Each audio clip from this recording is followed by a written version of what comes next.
ನಮಸ್ಕಾರ. ಅವನಿ designs and ಕ್ರಿಯೇಷನ್ಸ್ಗೆ ಸ್ವಾಗತ friends. ನಾವು ಇವತ್ತು ಸೂಪರ್ ಆದ ಒಂದು ಹ್ಯಾಂಡ್ ಬ್ಯಾಗನ್ನು ಹೊಲಿಯೋಣ. ಇದು ತುಂಬ ಚೆನ್ನಾಗಿ ತುಂಬ ಸಿಂಪಲ್ ಆಗಿರುವಂತಹ ಹ್ಯಾಂಡ್ ಬ್ಯಾಗು. ಇದು ಏನಕ್ಕೆ ಯೂಸ್ ಆಗುತ್ತೆ ಹ್ಯಾಂಡ್ ಬ್ಯಾಗು ಅಂದರೆ ಎಲ್ಲ ಕಡೆ ತೊಗೊಂಡೋಗ್ಲಿಕ್ಕೆ ಬರುತ್ತೆ, ಬಟ್ ಇದು ಬೇರೆದಕ್ಕೆ ಯಾವುದಕ್ಕೆ ಯೂಸ್ ಆಗುತ್ತೆ ಅಂತ ನೆಕ್ಸ್ಟ್ ಹೇಳ್ತಾ ಹೋಗ್ತೀನಿ. ನಾನು ಈಗ ಅದಕ್ಕೂ ಮುಂಚೆ ಇದೆಲ್ಲ ಯಾವ್ಯಾವ ಅಳತೆಯ ಬಟ್ಟೆಯನ್ನು ತೊಗೊಂಡಿದ್ದೀನಿ ಅನ್ನೋದನ್ನೆಲ್ಲ ಡೀಟೇಲಾಗಿ ಹೇಳ್ತಾ ಹೋಗ್ತೀನಿ. ಯಾವ ಬಟ್ಟೆ ತೊಗೊಂಡಿದ್ದೀನಿ, ಎಷ್ಟೆಷ್ಟು ಲೆಂತ್ ತೊಗೊಂಡಿದ್ದೀನಿ, ಲೆಂತು ವಿಡ್ತು ಎಲ್ಲ ಅದರದ್ದೆಲ್ಲ ಡೀಟೇಲ್ ಕೊಡ್ತಾ ಹೋಗ್ತೀನಿ. ಹಾಗೆ ಹೇಗೆ ಸ್ಟಿಚ್ ಮಾಡೋದು ಅಂತ ಹೇಳ್ತಾ ಹೋಗ್ತೀನಿ. ಫಸ್ಟು ನಾನು ಇಲ್ಲಿ ಒಂದು ಹ್ಯಾಂಡಲಿಗಾಗಿ ಒಂದು ಬಟ್ಟೆಯನ್ನು ಕಟ್ ಮಾಡ್ಕೊಂಡಿದ್ದೀನಿ. ಇದರ ಅಳತೆ ಏನು ಅಂತ ಅಂದರೆ, ನೀವು ಇಷ್ಟೇ ಮಾಡ್ಕೊಬೇಕು ಅಷ್ಟೇ ಮಾಡ್ಕೊಬೇಕು ಅಂತ ಏನಿಲ್ಲ. ನಾನು ಒಂದು ಇಷ್ಟುದ್ದ ಕಟ್ ಮಾಡ್ಕೊಂಡಿದ್ದೀನಿ. ನೀವು ದೊಡ್ಡದಾಗಿ ಮಾಡಿಕೊಂಡ್ರೂ ಕೂಡ ಇದು ತುಂಬ ಚೆನ್ನಾಗಿ ಆಗುತ್ತೆ. ನೋಡಿ, 20 ಇಂಚಿನ ಉದ್ದದ ಒಂದು ಬಟ್ಟೆಯನ್ನು ಕಟ್ ಮಾಡ್ಕೊಂಡಿದ್ದೀನಿ. ಹಾಗೆ ಇದರ ಅಗಲ ಬಂದು ಜಸ್ಟ್ 2.5 ಇಂಚು ಇದೆ. 2.5 ಇಂಚ್ಗಿಂತ ಒಂದು ಪಾಯಿಂಟಷ್ಟು ಜಾಸ್ತಿ ಇದೆ. 2.5 ಇಂಚು ಅಂತ ಅಂದ್ಕೊಳ್ಳಿ, ಇಲ್ಲ 3 ಇಂಚು ಒಂದು ಸ್ವಲ್ಪ ಅಗಲ ಬರಬೇಕು, ಅದಕ್ಕೋಸ್ಕರ. ಹಾಗೆ ನಾನೊಂದು ಲೈನಿಂಗ್ ಕ್ಲಾತನ್ನು ತೊಗೊಂಡಿದ್ದೀನಿ, ಕಾಟನ್ ಲೈನಿಂಗ್ ಕ್ಲಾತನ್ನು ತೊಗೊಂಡಿದ್ದೀನಿ. ಹಾಗೆ ಒಂದು ಕಾಟನ್ ಬಟ್ಟೆಯನ್ನು ತೊಗೊಂಡಿದ್ದೀನಿ. ಏನು ಇಷ್ಟು ಸ್ಟಿಫಾಗಿ ಕಾಣಿಸ್ತಾ ಇದೆ ಅಂತ ಅಂದ್ಕೊತಾ ಇದ್ದೀರಾ? ಎಸ್, ನಾನು ಇದಕ್ಕೆ ಪೇಪರ್ ಕ್ಯಾನ್ವಾಸನ್ನು ಐರನ್ ಮಾಡಿಕೊಂಡು ಬಂದಿದ್ದೀನಿ. ನಿಮಗೆ ಕ್ಯಾನ್ವಾಸನ್ನು ಹೇಗೆ ಅಟ್ಯಾಚ್ ಮಾಡಬೇಕು ಅಂತ ಇದ್ರೆ ನೋಡಿ, ಇದು ಎಷ್ಟು ಸ್ಟಿಫಾಗಿ ಇದೆ. ಇದನ್ನು ಹೇಗೆ ಎಷ್ಟು ಸ್ಟಿಫಾಗಿ ಬರೋ ರೀತಿ ಮಾಡಬೇಕು, ಹೇಗೆ ಇದನ್ನು ಅಟ್ಯಾಚ್ ಮಾಡಬೇಕು ಅಂತ ನಿಮಗೆ ಡೌಟ್ ಇದ್ದರೆ ಪ್ಲೀಸ್ ಕಾಮೆಂಟ್ ಮಾಡಿ. ನಾನು ನಿಮಗೆ ಅದನ್ನು ಹೇಗೆ ಅಟ್ಯಾಚ್ ಮಾಡಬೇಕು ಅಂತ ಡೀಟೇಲಾಗಿ ವಿಡಿಯೋವನ್ನು ಹಾಕ್ತೀನಿ. ಹಾಗೆ ಫ್ರೆಂಡ್ಸ್, ನೀವು ಯಾರೆಲ್ಲ ನಮ್ಮ ಚಾನಲ್ಗೆ ಸಬ್ಸ್ಕ್ರೈಬ್ ಆಗಲಿಲ್ವೋ ಸಬ್ಸ್ಕ್ರೈಬ್ ಮಾಡಿ, ಪಕ್ಕದಲ್ಲಿರೋ ಬೆಲ್ ಐಕಾನ್ನ ಪ್ರೆಸ್ ಮಾಡಿ. ಹಾಗೆ ನೀವು ನಮ್ಮ ವಿಡಿಯೋವನ್ನು ಫೇಸ್ಬುಕ್ ಪೇಜಲ್ಲಿ ನೋಡ್ತಾ ಇದ್ದೀರಾ ಅಂತ ಆದರೆ ಪ್ಲೀಸ್ ಫೇಸ್ಬುಕ್ ಪೇಜನ್ನು ಕೂಡ ಫಾಲೋ ಮಾಡಲಿಕ್ಕೆ ಮರಿಬೇಡಿ. ನೋಡಿ, ನಾವು ಇದನ್ನು ಲಾಡಿ ಹೊಲಿದ ರೀತಿಯಲ್ಲೇ ಹೊಲಿಬೇಕು. ಜಸ್ಟು ಒಳಗಡೆ ಹೀಗೆ ಒಂದು ಫೋಲ್ಡ್ ಮಾಡ್ತೀನಿ, ಆಮೇಲೆ ಲೆಫ್ಟ್ ಸೈಡಿಂದನೂ ಕೂಡ ಹೀಗೆ ಫೋಲ್ಡ್ ಮಾಡ್ತೀನಿ, ವಾಪಸ್ ಹೀಗೆ ಫೋಲ್ಡ್ ಮಾಡಿ ಇಲ್ಲೊಂದು ಸ್ಟಿಚ್ಚು ಇಲ್ಲೊಂದು ಸ್ಟಿಚ್ಚು, ಅಂದರೆ ಇದೊಂದು ಚೂರು ಸ್ಟಿಫ್ ಆಗಿ ಬರಲಿ ಅಂತ. ಬೇಕಾದರೆ ಮಧ್ಯನೂ ಕೂಡ ಒಂದು ಸ್ಟಿಚ್ಚನ್ನು ಹಾಕ್ಕೊಂಡ್ರೆ ಇನ್ನೊಂದು ಸ್ವಲ್ಪ ಜಾಸ್ತಿ ಸ್ಟಿಫ್ ಆಗಿ ಬರುತ್ತೆ. ಈಗ ನಾನು ಇದನ್ನು ಲಾಡಿಯ ರೂಪದಲ್ಲಿ ಹೊಲ್ಕೊಂಡು ತೊಗೊಂಡು ಬರ್ತೀನಿ. ಆಮೇಲೆ ಏನು ಮಾಡಬೇಕು ಅನ್ನೋದನ್ನೆಲ್ಲ ಡೀಟೇಲಾಗಿ ಹೇಳ್ತಾ ಹೋಗ್ತೀನಿ. ಫ್ರೆಂಡ್ಸ್, ನೀವು ಇನ್ನು ಲೈಕ್ ಮಾಡಲಿಲ್ವಾ? ಪ್ಲೀಸ್ ಲೈಕ್ ಮಾಡಿ, ನಾನು ಸ್ಟಿಚ್ ಮಾಡಿಕೊಂಡು ಬಂದುಬಿಡ್ತೀನಿ. ಹಾಗೆ ನೀವು ಯಾವ್ಯಾವ ರೀತಿ ಹ್ಯಾಂಡ್ ಬ್ಯಾಗ್ಗಳನ್ನು ಸ್ಟಿಚ್ ಮಾಡಿದ್ದನ್ನು ಸ್ಟಿಚ್ ಎಷ್ಟು ಥರ ಹ್ಯಾಂಡ್ ಬ್ಯಾಗನ್ನು ಆಗಲಿ, ನೀವು ಪರ್ಸನ್ನಾಗಲಿ ಪೌಚನ್ನಾಗಲಿ ಏನೇನು ಸ್ಟಿಚ್ ಮಾಡ್ತೀರಾ ಅನ್ನೋದನ್ನು ಕಾಮೆಂಟಲ್ಲಿ ತಿಳಿಸಿ. ಈಗ ನಾನು ಸ್ಟಿಚ್ ಮಾಡಿಕೊಂಡು ತೊಗೊಂಡು ಬಂದುಬಿಡ್ತೀನಿ. ನೋಡಿ, ಹ್ಯಾಂಡಲನ್ನು ಸ್ಟಿಚ್ ಮಾಡ್ಕೊಂಡು ಬಂದು ಆಯಿತು. ನೋಡಿ, ನಾನು ಇಲ್ಲಿ ಮಧ್ಯದಲ್ಲೂ ಕೂಡ ಒಂದು ಸ್ಟಿಚ್ಚನ್ನು ಹಾಕಿದ್ದೀನಿ, ಅಂದರೆ ಸ್ಟಿಫಾಗಿ ಬರುತ್ತಲ್ಲ ಅಂತ. ಇದು ಡಿಫ್ರೆಂಟಾಗಿ ಅಟ್ಯಾಚ್ ಮಾಡೋದು ನಾನು ನಿಮಗೆ ತೋರಿಸ್ತೀನಿ. ಈಗ ನೆಕ್ಸ್ಟ್ ಏನು ಮಾಡೋಣ ಅಂತಂದರೆ, ಈ ಬಟ್ಟೆ ಅಳತೆಯನ್ನು ನಿಮಗೆ ನಾನು ಹೇಳಲಿಲ್ಲ ಅಲ್ವಾ? ಈ ಬಟ್ಟೆ ಅಗಲ ಬಂದು 14.5 ಇಂಚು ಅಥವಾ 15 ಇಂಚನ್ನು ಇಟ್ಕೊಬೋದು. 15 ಇಂಚು ನಾನು ಜಸ್ಟ್ ಸುಮ್ಮನೆ ಅಂದಾಜಲ್ಲಿ ಕಟ್ ಮಾಡ್ಕೊಂಡಿರೋದಷ್ಟೇ. 14, ಇದು 12 ಇಂಚು ಅಗಲ. 15, 12 ಇಟ್ಕೊಂಡ್ರು ಓಕೆ, ನೋ ಪ್ರಾಬ್ಲಮ್, ಇಷ್ಟೇ ಬೇಕು ಅಂತ ಏನು ಇಲ್ಲ. ಈಗ ಏನು ಮಾಡಬೇಕು, ಲೈನಿಂಗ್ ಕ್ಲಾತು ಅದೇ ಅಳತೆಯಲ್ಲಿ ಕಟ್ ಮಾಡ್ಕೊಂಡಿದ್ದೀನಿ. ಈಗ ನಾವು ಜಿಪ್ಪನ್ನು ಅಟ್ಯಾಚ್ ಮಾಡಬೇಕು. ಜಸ್ಟು ಜಿಪ್ಪನ್ನು ಹೀಗೆ ಇಟ್ಕೊಂಡು, ಮೇನ್ ಕ್ಲಾತ್ ಇದನ್ನು ಹೀಗೆ ಇಟ್ಕೊಂಡು ಇಲ್ಲಿ ಮೇಲ್ಗಡೆ ಹೀಗೆ ಸ್ಟಿಚ್ ಮಾಡಬೇಕು. ಸ್ಟಿಚ್ ಮಾಡೋಕ್ಕೂ ಮುಂಚೆ ಈ ಲೈನಿಂಗ್ ಕ್ಲಾತ್ ಇರುತ್ತಲ್ಲ, ಆ ಲೈನಿಂಗ್ ಕ್ಲಾತನ್ನು ಈ ರೀತಿಯಾಗಿ ಹಾಕ್ಕೊಂಡು, ಮೇನ್ ಕ್ಲಾತು, ಜಿಪ್ಪಿನ ಮೇಲ್ಗಡೆ ಲೈನಿಂಗ್ ಕ್ಲಾತ್ ಹಾಕಿ 3 ಕೂಡ ಒಟ್ಟಿಗೆ ಬರೋ ರೀತಿಯಲ್ಲಿ ನಾವು ಸ್ಟಿಚ್ಚನ್ನು ಹಾಕಬೇಕು. Main cloth, zip, lining cloth 3 ಬರೋ ರೀತಿಯಲ್ಲಿ ನಾವು ಇದನ್ನು ಸ್ಟಿಚ್ಚನ್ನು ಹಾಕಬೇಕು. ಈಗ ಹೀಗೆ ಇಟ್ಕೊಂಡು ಸ್ಟಿಚ್ ಹಾಕ್ಕೊಂಬರ್ತೀನಿ. ನಾವು ಜಿಪ್ಪನ್ನು ಕೂಡ ಉಲ್ಟಾ ಇಟ್ಕೊಂಡಿರ್ತೀವಿ. ಹೀಗೆ ನೋಡಿ, ಇದು ಮೇಲ್ಗಡೆ ಬರೋದಲ್ಲ, ಇದನ್ನು ನಾವು ಹೀಗೆ ಉಲ್ಟಾ ಇಟ್ಕೊಂಡಿರಬೇಕು. ಹೀಗೆ ಇಟ್ಕೊಂಡು ಸ್ಟಿಚ್ಚನ್ನು ಮಾಡಿಕೊಂಡು ತೊಗೊಂಡು ಬರ್ತೀನಿ. ಸ್ಟ್ರೈಟ್ ಹೊಲಿಗೆ ಆಗಿರೋದಕ್ಕೋಸ್ಕರ ನಾನೇನು ಹೊಲಿಯೋದು ತೋರಿಸ್ತಾ ಇಲ್ಲ, ನಿಮಗೆ ಹೇಳಿದರೆ ಅಂದಾಜಾಗತ್ತಲ್ಲ ಅಂತ. ನೋಡಿ ಹೀಗೆ ಉದ್ದಕ್ಕೆ ಸ್ಟಿಚ್ಚನ್ನು ಮಾಡ್ಕೊಂಬಂದಿದ್ದೀನಿ. ಈಗ ಇದನ್ನು ಓಪನ್ ಮಾಡಿ ನೋಡಿದ್ರೆ ನೋಡಿ ಈ ರೀತಿಯಾಗಿ ಕಾಣಿಸುತ್ತೆ. ಈ ಲೈನಿಂಗ್ ಬಟ್ಟೆಯನ್ನು ಕೆಳಗಡೆ ಹಾಕಿ ಮೇಲ್ಗಡೆ ಇದು ಮೇನ್ ಕ್ಲಾತು ಹಾಗೆ ಜಿಪ್ಪು ಮೇಲ್ಗಡೆ ಬರೋ ರೀತಿಯಲ್ಲಿ ಹೀಗೆ ಇಟ್ಕೊಂಡು ಹೀಗೆ ಎಳ್ಕೊಂಡು ಜಸ್ಟ್ ಪ್ರೆಸ್ ಮಾಡಬೇಕು. ಪ್ರೆಸ್ ಮಾಡಿ ಇಲ್ಲಿ ಮೇಲ್ಗಡೆ ಒಂದು ಸ್ಟಿಚ್ಚನ್ನು ಹಾಕಬೇಕು. ಮೇಲ್ಗಡೆ ಒಂದು ಸ್ಟಿಚ್ಚನ್ನು ಹಾಕ್ಕೊಂಬರ್ತೀನಿ. ನೋಡಿ ಮೇಲ್ಗಡೆನೂ ಕೂಡ ಒಂದು ಸ್ಟಿಚ್ ಹಾಕಿ ಆಯಿತು. ಎಷ್ಟು ನೀಟಾಗಿ ಕಾಣಿಸ್ತಾ ಇದೆ ಅಲ್ವಾ. ನಾವು ಸ್ಪಂಜ್ ಹಾಕಿದ್ರೆ ಅದೊಂಥರ ಡಿಫ್ರೆಂಟ್ ಫೀಲಿಂಗ್ ಬರುತ್ತೆ. ಈ ರೀತಿ ಕ್ಯಾನ್ವಾಸ್ ಹಾಕೋದ್ರಿಂದ ಅದು ಇನ್ನೊಂಥರ ಡಿಫ್ರೆಂಟ್ ಫೀಲಿಂಗ್ ಬರುತ್ತೆ. ಈಗ ಏನು ಮಾಡಬೇಕಪ್ಪ ಅಂದರೆ ಜಸ್ಟ್ ಇದನ್ನು ಈ ತುದಿ ಇದೆಯಲ್ಲ, ಈ ತುದಿನ ಈ ಕಡೆ ಜಿಪ್ಪಿನ ತುದಿಗೆ ಅಟ್ಯಾಚ್ ಮಾಡಬೇಕು. ಮೇನ್ ಕ್ಲಾತ್ ಒಂದೇ ಈ ಕಡೆ ಫೋಲ್ಡ್ ಮಾಡಿದ್ದೀನಿ. ಹಾಗೆ ಈ ಕಡೆ ಲೈನಿಂಗ್ ಕ್ಲಾತ್ ಇದೆಯಲ್ಲ ಅದನ್ನು ಉಲ್ಟಾ ಈ ಕಡೆ ಬರೋ ರೀತಿಯಲ್ಲಿ ಇಟ್ಕೊಂಡು ಸ್ಟಿಚ್ ಮಾಡಬೇಕು. ನೋಡಿ ಮೇನ್ ಕ್ಲಾತ್ ಇದು. ಈಗ ಇದಿದೆಯಲ್ಲ ಲೈನಿಂಗ್ ಕ್ಲಾತ್ ಇದೆಯಲ್ಲ, ಲೈನಿಂಗ್ ಕ್ಲಾತನ್ನು ಹಿಂಗೆ ಮೇಲ್ಗಡೆ ತೊಗೊಳ್ಳಿ. ಮೇಲ್ಗಡೆ ತೊಗೊಂಡು ಈ ತುದಿಗೆ ಈ ಜಿಪ್ಪನ್ನು ಹೀಗೆ ಇಡಬೇಕು. ಹಾಗೆ ಈ ಮೇನ್ ಕ್ಲಾತನ್ನು ಉಲ್ಟಾ ಫೋಲ್ಡ್ ಮಾಡಿ ಈ ರೀತಿಯಾಗಿ ಬರಬೇಕು. ಅಂದರೆ ನೋಡಿ ಇಲ್ಲಿ ಹಿಂದ್ಗಡೆ ಈ ರೀತಿಯಾಗಿ ಇನ್ನೂ ಈಸಿಯಾಗಿ ತೋರಿಸ್ಬೇಕು. ನೋಡಿ ಲೈನಿಂಗ್ ಕ್ಲಾತ್ ಆ ಕಡೆ ಮುಖ, ಮೇನ್ ಕ್ಲಾತ್ ಈ ಕಡೆ ಮುಖವಾಗಿ ಫೋಲ್ಡ್ ಮಾಡಿ ಸ್ಟಿಚ್ಚನ್ನು ಮಾಡಬೇಕು. ಅಷ್ಟೇ ಮಾಡಿಕೊಂಡು ತೊಗೊಂಡು ಬರ್ತೀನಿ. ನೋಡಿ ಈ ಕಡೆಯೂ ಕೂಡ ಸ್ಟಿಚ್ ಮಾಡ್ಕೊಂಬಂದಾಯಿತು. ಈಗ ಏನು ಮಾಡಬೇಕಪ್ಪ ಅಂದರೆ ಈ ಜಿಪ್ ಇದೆಯಲ್ಲ ಅದನ್ನು ಓಪನ್ ಮಾಡಬೇಕು. ಓಪನ್ ಮಾಡಿ ಉಲ್ಟಾ ಮಾಡೋಣ.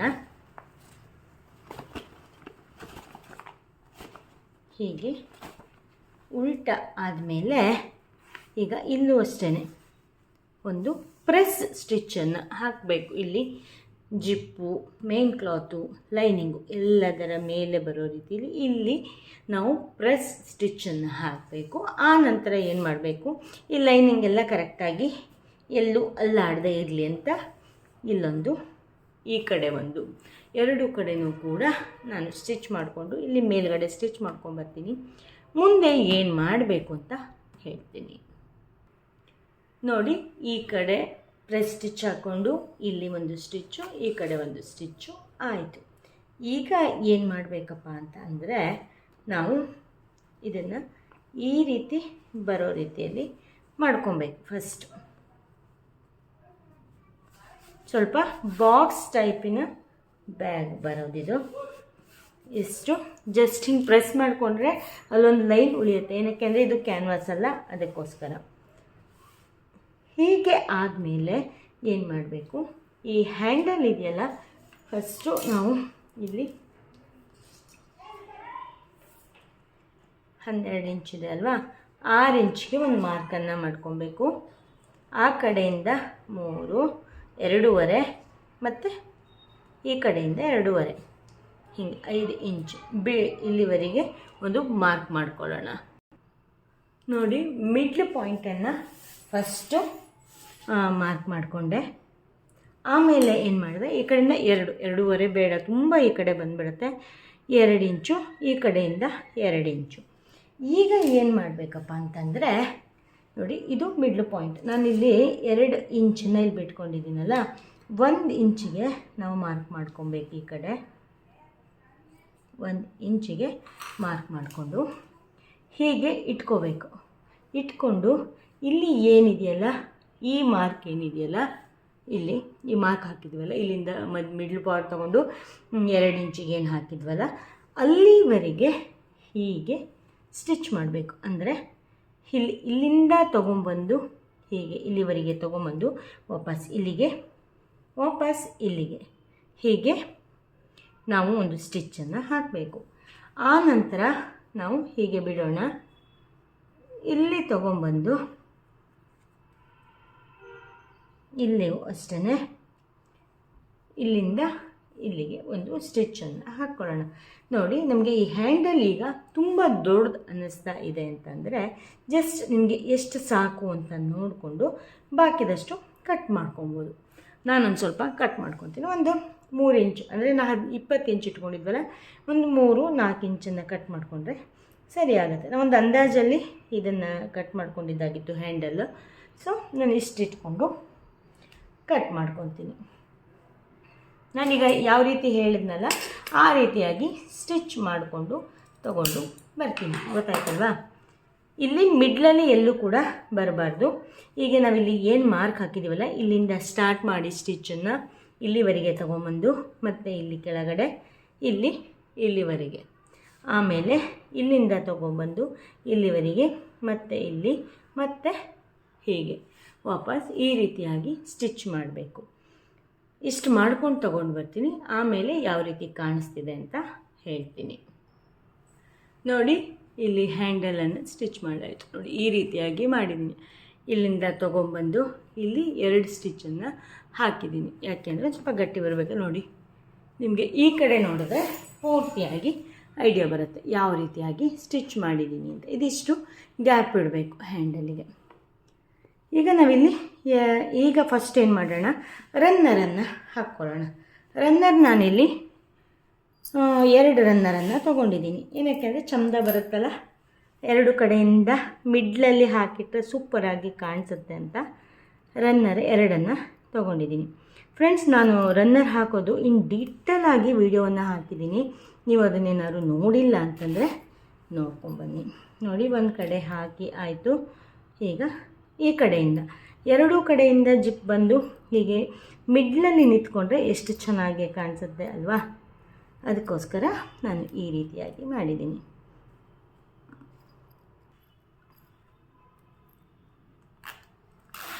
ನೋಡಿ, ಹೀಗೆ ಮಿಡ್ಲಲ್ಲಿ ನಿಲ್ಲಿಸ್ಕೊಳ್ಳೋಕ್ಕೆ ಚೆನ್ನಾಗಿ ಆಗುತ್ತೆ ಅಂತ ಹೀಗೆ ಮಾಡಿದ್ದೀನಿ. ಈಗ ಏನು ಮಾಡಬೇಕಪ್ಪ ಅಂತಂದರೆ, ನಾನಿಲ್ಲಿ ಕೆಳಗಡೆ 1 ಇಂಚನ್ನು ಮಾರ್ಕ್ ಮಾಡ್ಕೊತೀನಿ. ಹಾಗೆ ಈ ಕಡೆನೂ ಕೂಡ 1 ಇಂಚಿಗೆ ಮಾರ್ಕ್ ಮಾಡ್ಕೊತೀನಿ. ಒಂದು ಸ್ಕ್ವೇರ್ ಆಗಿ ಬರಬೇಕು ಹೀಗೆ. ಈ ಕಡೆನೂ ಅಷ್ಟೇ, 4 ಕಡೆನೂ ಕೂಡ ಅದೇ ರೀತಿಯಾಗಿ ಕಟ್ ಮಾಡ್ಕೊಬೇಕು. 1 ಇಂಚು ಅಥವಾ 2 ಇಂಚ್ ಬೇಕಾದ್ರೂ ಮಾಡ್ಕೊಬೋದು. ನಾನಿಲ್ಲಿ 1 ಇಂಚನ್ನು ಮಾಡ್ಕೊತಿದ್ದೀನಿ ಸಾಕು ಅಂತ. ಹೀಗೆ 1 ಇಂಚು ಹೀಗೆ. ಇಲ್ಲಿ ಮೇಲ್ಗಡೆನೂ ಅಷ್ಟೇ, ನಾವು ಇಲ್ಲಿ ಕಟ್ ಮಾಡಿಕೊಂಡು ಬೇಕಾದ್ರೂ ಈ ಹ್ಯಾಂಡಲನ್ನು ಸ್ಟಿಚ್ ಮಾಡ್ಬೋದು. ನಾನಿಲ್ಲಿ ಕೊನೆಗೆ ಕಟ್ ಮಾಡಿಕೊಂಡು ಸ್ಟಿಚ್ ಮಾಡೋಕ್ಕೆ ಹೋದರೆ ಒಂದು ಸ್ವಲ್ಪ ಇದಾಗುತ್ತೆ, ವ್ಯತ್ಯಾಸ ಆಗುತ್ತಲ್ಲ. ಅದಕ್ಕಾಗಿ ಸ್ಟಿಚ್ ಮಾಡಿಕೊಂಡೆ ಕಟ್ ಮಾಡೋಣ ಅಂದ್ಕೊಂಡು ಸುಮ್ಮನೆ. ನೋಡಿ, ಈ ರೀತಿಯಾಗಿ 4 ಕಡೆನೂ ಕೂಡ ಮಾರ್ಕ್ ಮಾಡ್ಕೊಬೇಕು. ಈಗ ಏನು ಮಾರ್ಕ್ ಮಾಡಿದ್ದೀನಲ್ಲ ಅದಿಷ್ಟನ್ನು ಕೂಡ ಕಟ್ ಮಾಡ್ಕೊತೀನಿ. ಏನು ಸ್ಕ್ವೇರ್ ಶೇಪ್ ಏನು ಮಾಡಿದ್ದೀನಲ್ಲ ಅದಿಷ್ಟನ್ನೇ ಕರೆಕ್ಟಾಗಿ ಕಟ್ ಮಾಡ್ಕೊಬೇಕು. 4 ಕಡೆ ಕಟ್ ಮಾಡ್ಕೊಂಡು ಬರ್ತೀನಿ. ನೋಡಿ, 4 ಕಡೆ ಕಟ್ ಮಾಡಿದ್ಮೇಲೆ ಈ ರೀತಿ ಆಗುತ್ತೆ. ಈಗ ಇದನ್ನು ನಾವು ಉಲ್ಟಾ ಮಾಡ್ಕೊಬೇಕು. ಉಲ್ಟಾ ಮಾಡಿಕೊಂಡು ಈ ರೀತಿಯಾಗಿ ಇಲ್ಲಿ ಏನು ನಾವು ಮಾರ್ಕ್ ಮಾಡ್ಕೊಂಡಿದ್ವಲ್ಲ ಅಲ್ಲಿಗೆ ಕರೆಕ್ಟಾಗಿ ಇಟ್ಕೋಬೇಕು.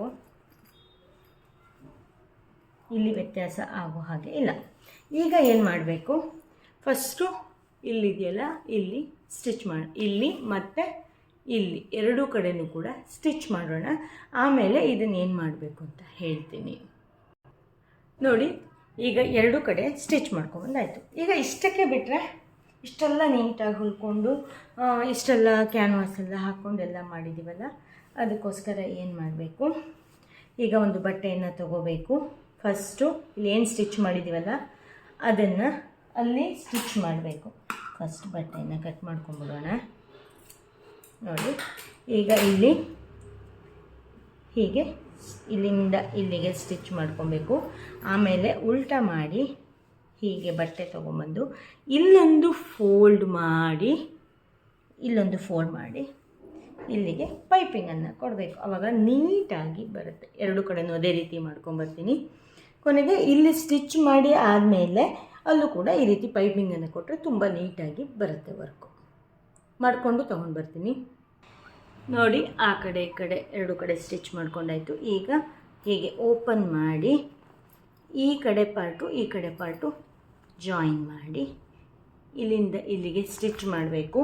ಹಾಗೆ ಬಟ್ಟೆಯನ್ನು ಸೇಮ್ ಇಲ್ಲಿ ಹೇಗೆ ಸ್ಟಿಚ್ ಮಾಡಿದ್ವಲ್ಲ ಅದೇ ರೀತಿಯಾಗಿ ಫೋಲ್ಡ್ ಮಾಡಿ ಸ್ಟಿಚ್ಚನ್ನು ಮಾಡಬೇಕು.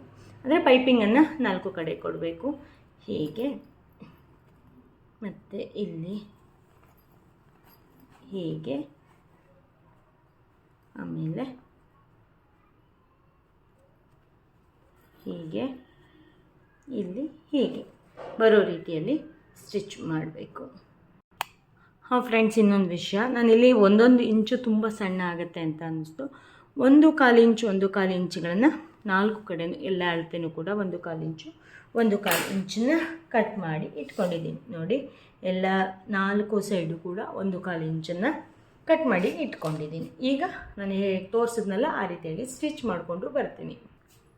ನೋಡಿ, ಸುತ್ತಲೂ ಕೂಡ ಈ ರೀತಿಯಾಗಿ ಸ್ಟಿಚ್ ಮಾಡಿಕೊಂಡು ಪೈಪಿಂಗ್ ಕೊಟ್ಕೊಂಡು ತೊಗೊಂಬಂದಾಯಿತು.